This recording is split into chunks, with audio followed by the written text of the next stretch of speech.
back to reality, you kept walking and tried to escape all these motions going on around you, and curiously asked oneself, how could I represent all these motions going on around me?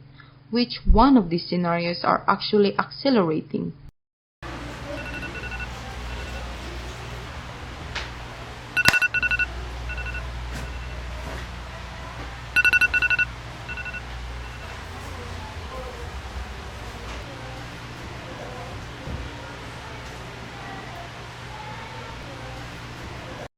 Have you seen this graph?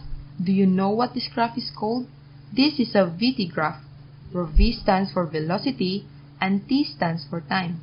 In a VT graph, velocity is plotted on the y-axis, while time is plotted on the x-axis. Why do we need a velocity-time graph? VT graphs give you information about the acceleration and displacement of the object. Consider a car that started at rest and speed up along a straight stretch of the road. At 1 second, the car was traveling at 5 meters per second north. At 2 seconds, the car's velocity was 10 meters per second north. Then at 3 seconds, the car's velocity is 15 meters per second north. Afterwards, the car's velocity went to 20 meters per second north. How do you determine the car's acceleration using a velocity-time graph? Remember that time is plotted on the x-axis and velocity is plotted on the y-axis. Remember in your algebra lesson?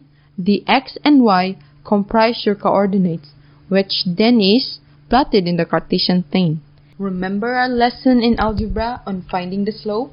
That is how we are going to find the acceleration. Slope is basically rise over run.